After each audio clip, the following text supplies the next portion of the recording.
Allez, salut les gens, j'espère que tout le monde va bien. Tenez, je vais vous montrer un petit truc quand même qui est en train de me gaver là. Parce que Mac Jambon a encore fait de la merde comme d'habitude, hein. Je vous montre mon chiffre de cette année et mon chiffre de l'année dernière, d'accord? Pour le même jour de l'année passée. Alors l'année passée, on avait fait... C'est où? Je sais plus. Bon, c'était... ah oui, c'est là. 4800 balles, donc en 2020, hein, vous voyez, la même date, à peu près. C'était le mercredi pour le mercredi. Et puis cette année, tatin, 1100 balles, voilà. C'est royal. Bravo Manu, t'es un génie. Tu voulez que je vous montre ce soir, il y a combien de couverts? Oui, bougez pas, on va rigoler. Hein. Attendez, je vous montre, j'ai un cahier de résa électronique. Et voilà, 4 couverts, du jamais vu. Un restaurant complètement vide, avec une chier d'employés dedans, mais tout va bien. Tout va bien. Non mais franchement, je vous montre la terrasse d'ailleurs, c'est génial, bougez pas. Voilà. La terrasse est complètement vide. Le restaurant est complètement vide. C'est n'importe quoi. Voilà, un restaurant complètement vide. Donc, si Monsieur Macron ne sait pas ce que c'est que du terrorisme, qu'il regarde la définition du petit Robert, d'accord? Parce que c'est exactement ce que vous êtes en train de faire. Vous créez la terreur en France, d'accord? Pour vendre votre saloperie de vaccin. Alors qu'on soit d'accord ou pas, j'en ai rien à foutre. Mais laissez-nous travailler. Vous avez fermé une fois l'année dernière, d'accord? 7 mois, on a laissé, moi pour ma part, 680 000 euros, d'accord? Vous nous avez aidé à hauteur de 70 000 euros pour une perte de 680 000 euros. Cette année, on referme, vous fermez indirectement les restaurants, hein, parce que oui, pour le coup là on est ouvert, mais il n'y a personne, il n'y a absolument personne. Parce que vous avez décidé que les gens pourraient aller en course, faire pipi, aller au cinéma, manger au restaurant. Pas de problème, il fallait un pass sanitaire, d'accord? Que vous soyez pour ou contre le vaccin, c'est pas ça le problème. C'est pas ça. Le problème, c'est qu'aujourd'hui, vous avez perdu vos libertés. Parce que moi personnellement, aujourd'hui, j'ai perdu ma liberté. Ma liberté de travailler. Et on va dire, ah, non, mais on va pas vous aider, hein. On vous demande pas d'aide. On vous demande de nous laisser travailler. On est en plein mois d'août déjà qui flotte à mort depuis 2 mois, d'accord? On n'a pas une belle saison. Tous mes collègues de la région Bourgogne-Franche-Comté, peut-être pas tous à 100%, mais on va dire au moins 80%, font moins 50, moins 60, moins 70. On n'a pas eu d'étrangers cette année. On n'a pas les locaux, et puis on n'a pas les vaccinés. Donc, à un moment donné, si les non-vaccinés ne viennent pas et que les vaccinés ne viennent pas, qui c'est qui va venir dans ce resto? Je fais quoi? Je monte un chenil, un EHPAD? Comment ça se passe? Bah dites-moi, parce que là, c'est plus possible. Alors, je suis désolé, c'est la merde, c'est la merde. Rouvrez. Alors, vous avez le droit de faire des erreurs, monsieur le président de la République.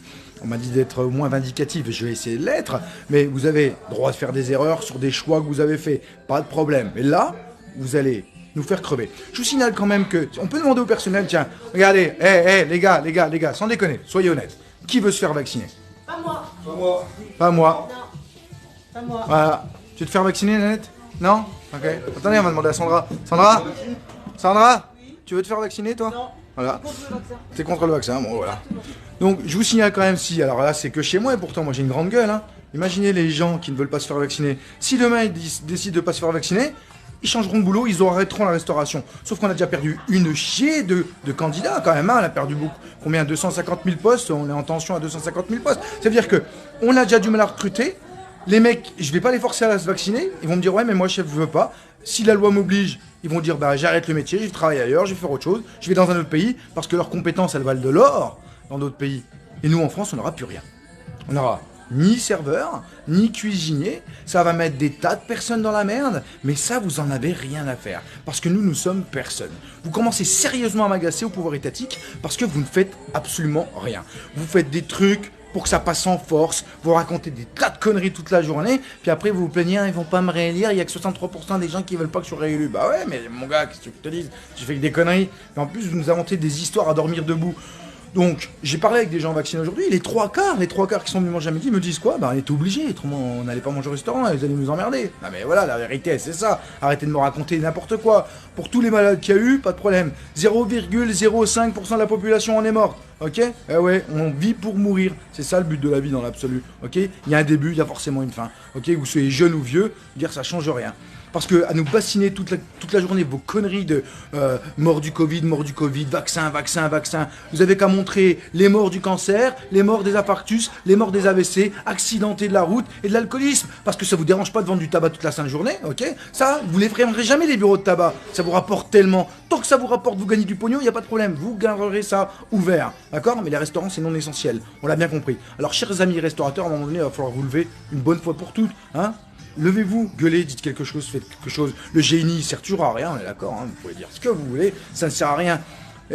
Pourquoi ils n'ont pas voulu faire vacciner les gendarmes? Parce que s'ils font vacciner les gendarmes, il n'y a plus de protection au niveau du pouvoir, au niveau de l'État. Si demain ils font vacciner les routiers, bah les routiers bloquent les routes, hein. Donc on leur laisse les restaurants ouverts pour qu'ils puissent manger, mais ils vont pas bouger non plus.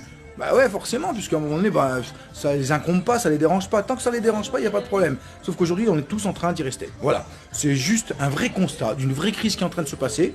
Même mes fournisseurs ont le même constat sur l'Alsace et d'autres régions, la Côte d'Or, je cherchais, et ça va être la merde. Franchement, ça va être la merde. Donc partagez-moi ça, s'il vous plaît, parce que c'est plus possible. Je crois que je vais fermer samedi, hein, je vais aller fermer samedi midi, on va aller manifester à Bezac avec toute l'équipe, parce que c'est plus possible. C'est plus possible. Tant pis, hein, attention, il n'y a pas de clients, donc on a le temps d'aller manifester. Tu veux la merde dans la rue? On va te la mettre. Allez, bisous.